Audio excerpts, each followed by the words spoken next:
हाँ तो जय द्वारकाधीश मित्रों, केम छो बधा मजामां ज हशो। तो अत्यारे हूँ आव्यो होय हिरेनभाईना घरे आपणा गोरबापाना एने तेड़वा। तो आपणे एक नवी जग्याए जवानुं है, मनेय नथी खबर, आपणे एक नवुं मंदिर शोधवानुं है पोरबंदरमां।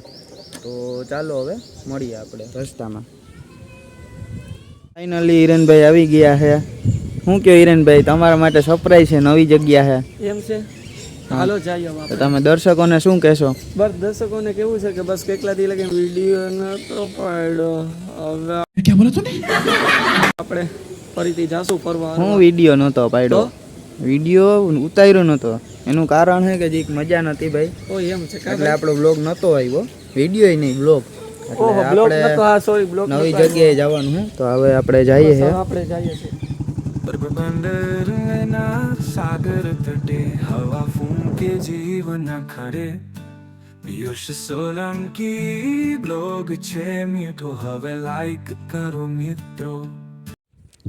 હા તો મિત્રો ફાઇનલી આપણે પૂગી ગયા છે રાજેશ્વર મહાદેવના મંદિરે, જે તળાવના કિનારે આવેલ છે. તો હિરેનભાઈ પહેલી વખત આવ્યા છે આપણે ગોરબાપા. હિરેનભાઈ તમે શું કહેવા માંગો? બહુ સરસ જગા છે, એકદમ સરસ. તળાવના કિનારે છે, મહાદેવનું મંદિર છે, હનુમાનજીનું મંદિર, માતાજીનું મંદિર, બહુ સરસ છે. હું પિયુષભાઈ ભેગો પહેલી વાર આવ્યો, એટલું મને મંદિર ગમી ગયું કે હવે આવું નથી ગમતું. બોલો તમે જોયું તો એક વાર મંદિર? ના, કોઈ દી જોયું જ નથી. આ રસ્તે આવ્યો તો એ તો ખબર નથી.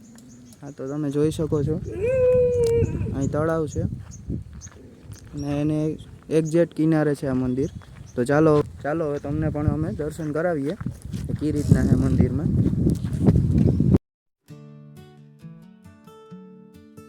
પોરબંદરના સાગર તટે હવા ફૂંકે જીવન ખરે.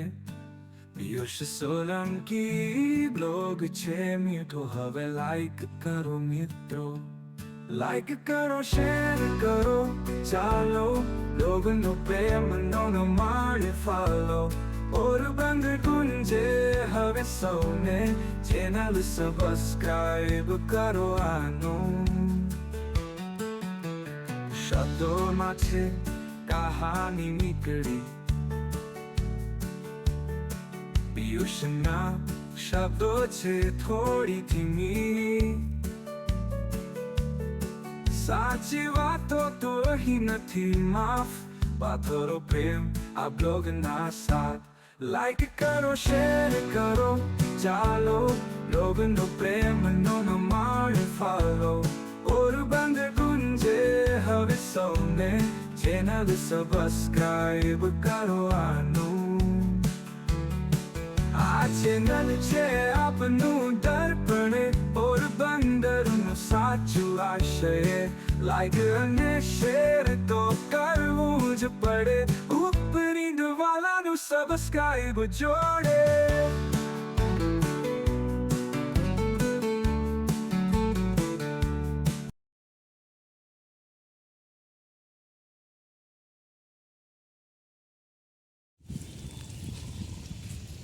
આવું છે ભાઈ આગળ. હા તો ફાઇનલી મિત્રો મેં તમને દર્શન કરાવ્યા. એમાં એક મહાદેવનું મંદિર છે, પછી એક 22 મંદિર છે અને એક હનુમાન બાપાનું મંદિર છે. તો તમે જોઈ શકો છો અને એક નંબર જગ્યા છે. તમે કદાચ અહીં આવો તો તમે દર્શન કરી શકો છો. એડ્રેસ હું તમને નીચે ડિસ્ક્રિપ્શનમાં લખી દઈશ, બરાબર? તમે જોઈ શકો છો, એક નંબર જગ્યા છે. હિરેનભાઈ તમને કેવી લઈ ગયા બહુ જગ્યા? સરસ જગ્યા છે પિયુષભાઈ. મારે જણાવું છું કોઈ દર્શક મિત્રોને કે અહીંયા કોઈ પણ વ્યક્તિઓ આવે તો ગંદકી ઓછી કરે. કે અમને મેં જોયું કે પ્લાસ્ટિકના ડૂચા ભર્યા હતા, ઘણા લોકો અમુક વ્યક્તિઓ છે કે 4-5 તોડતા હતા. એવા વસ્તુ ઘણી બધી છે, પર્યાવરણ દૂષિત થાય.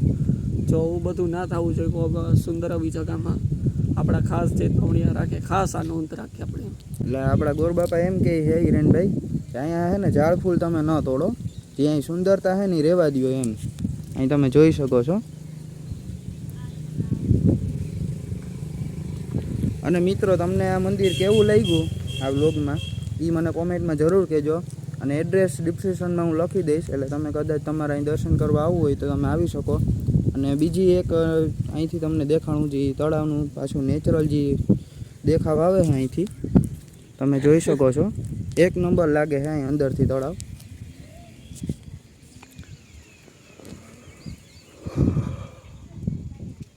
રેડી ગોરબાપા, રેડી રેડી.